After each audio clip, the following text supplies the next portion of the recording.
It feels like every part of the average desk is stuck in its own universe with little thought put into how it all goes together. I mean, look, myself and many of you spend more time than we'd like to admit at a desk using a computer.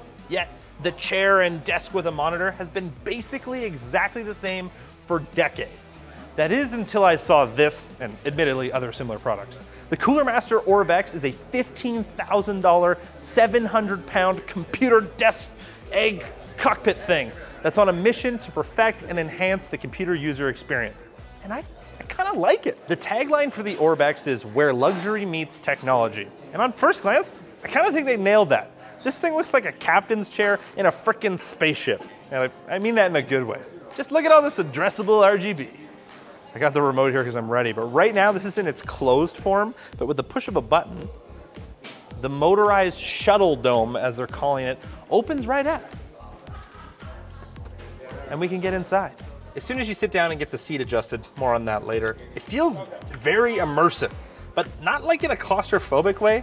I mean, it's tight, but it's also very open air and kind of comfortable at the same time. You know, you got a breeze going through, it feels pretty good.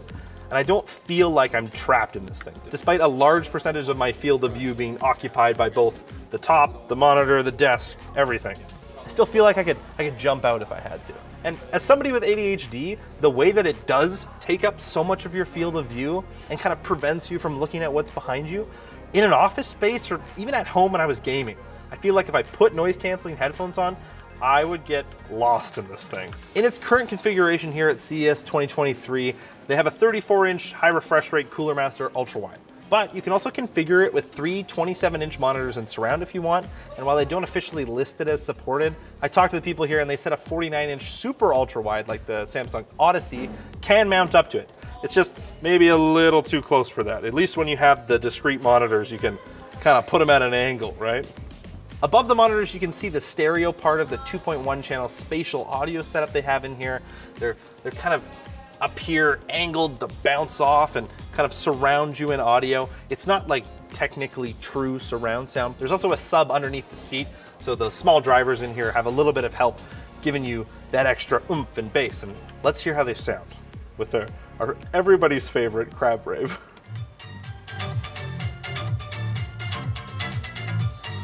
Truly the pinnacle of audio testing. Okay, don't get me wrong, it's not the pinnacle of audio listening experience. It's not the best speakers you can have on a PC, but the spatial effect really does make it feel like it belongs in this setup. They're definitely good enough. I'm not wanting more. Specifically with the speakers, there's 3 modes. There's a gaming mode, a theater mode, which is like for movies, and a music mode. Most of the sound difference I noticed between them is more to do with like how much bass there is. So you're probably just gonna pick one you like and stick to it. But you know, maybe some people like choosing, but there's also a lot of other buttons over here we should check out. In terms of audio control, there's an on and off button for the speakers, the mode selector for those 3 different modes I talked about earlier, a volume switch, and a toggle that switches between optical and Bluetooth audio. So if you had your phone and you wanted to connect it to this thing and have your computer connected with optical, you can totally do that, or even have your computer on Bluetooth if you're crazy and like latency. The last button other than the power button is a memory feature. So when you get your chair exactly how you like it, you hold the memory button. I didn't hold it long enough, and now it's going back to the default. Whatever, you get the point. Just like in a car where you can save your seat's position, you can do it on this thing. I would like to see maybe the option to have like 3 saved modes, especially if they're pitching this as like a business device. You might have multiple people that use the desk, and only being able to save 1 position seems a bit short-sighted.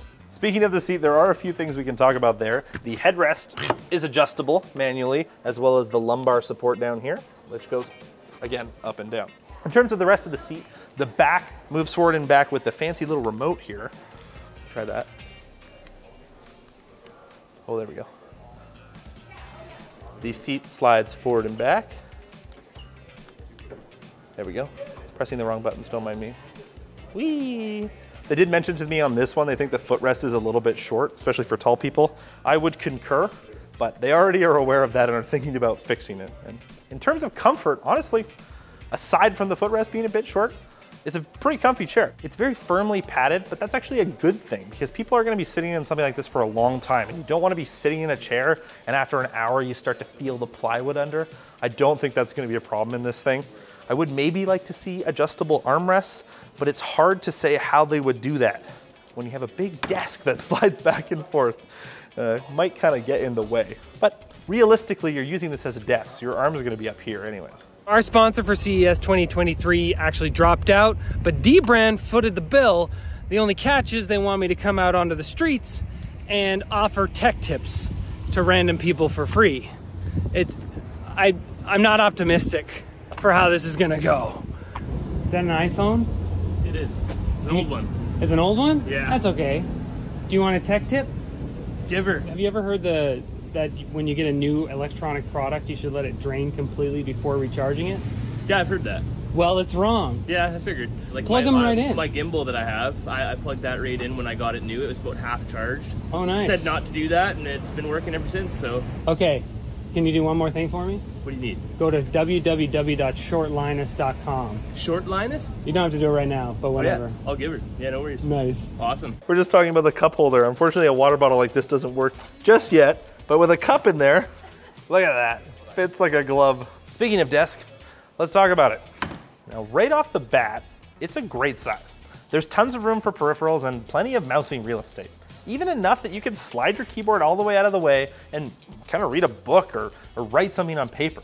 It's covered by a nice custom mouse pad that feels pretty good, but it is a specific size. So if you wanted to replace it a couple of years down the road, you would need to source it from Cooler Master directly. They said they will have replacement parts available, but your mileage may vary. You never know how long companies support things like this. It even has a wireless charger for your phone, which when we're talking about trying to build an integrated device like this, is the perfect thing to include. Everybody has their phone on their desk. Why can't you just charge it in the desk? Now, there is one little caveat I thought, because the entire desk is on an adjustable arm that rests in a few different spots. You can see there's like a little ball bearing here. Now, I thought initially that this movement was gonna be a problem. But actually, when you're using it, the pressure of your arms holds it in place.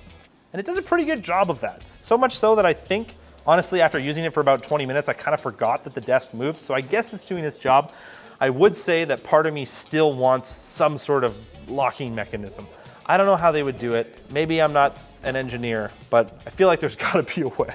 On the other side of the desk, there is a few other things that are cool. Most notably, a reading light, which actually makes perfect sense. If you're using your desk for, you gotta sign a document or whatever, works perfect for that. There's also an integrated USB hub. One of the ports even does 60-watt USB power delivery, which is actually plenty enough to charge a laptop, which is what I imagine most people would use it for. And there's a headphone mic combo port. So if you wanna wear headphones instead of using the speakers, you can totally do that. Like I was, you might be wondering, where's the bloody computer? It's not sitting right here, it's not behind it, but it's actually stored inside the Orb X. Aha, here it is. Look at that, the lights, they got little contacts on there, that's so cool. Now, despite the price tag, I mean, it is an expensive thing. Think of it, it's kind of like luxury furniture. It doesn't come with a computer. You do have to provide your own, or you can actually ask Cooler Master and they'll provide you a quote with one. This is their Q300L case, fits in there pretty nicely. It's not the smallest compartment ever, but it also isn't gonna fit a big case. So you kind of have to keep that in mind.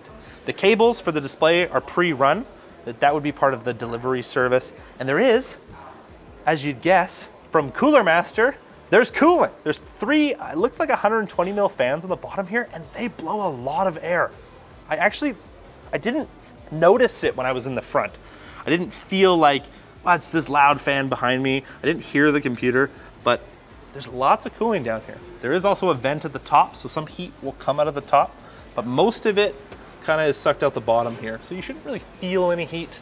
This system's equipped with a 4080 and a 13700K, and I didn't feel any heat in the front, so I think that works pretty well. This is a great way to do this. A lot of solutions like this, they think, oh, you just throw the computer behind the thing, that's great. It's supposed to be an integrated solution. This is an integrated solution. Now, there are some power restrictions because the power plugs in directly to the system down here, along with the Ethernet. You're only gonna be able to run 1200 watts on the computer and 750 watts on the monitor. Those are the two limitations that I saw on the website. I imagine there's probably some power used by the machine, so that's kind of the limitation you're at there.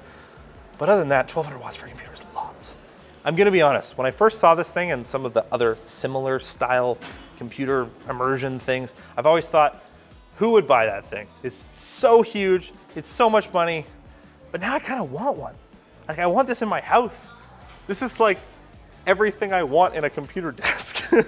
And I didn't know I wanted it until I tried it, which is pretty cool. All of this might leave you with the question of why Cooler Master, a company known for PC hardware, cases, keyboards, and mice, is venturing into a fairly boutique market of luxury furniture slash office equipment, I guess. Well, it's part of a bigger move to turn Cooler Master into more of a tech lifestyle company and less of a PC hardware vendor. And it does also have me wondering who would shell out for something like this. You know, I want it. Doesn't mean I would pay $15,000 for something like this. Well, I could definitely see employers who are trying to entice, you know, long-term work from home people back into the office, or maybe it's just for a trust fund baby's gaming room. But regardless, I still want one. Can we have one? All right, if you like this video, you might also like the time we looked at a similar concept from Acer back at CES 2019. That was 4 years ago and also the last time I was at CES.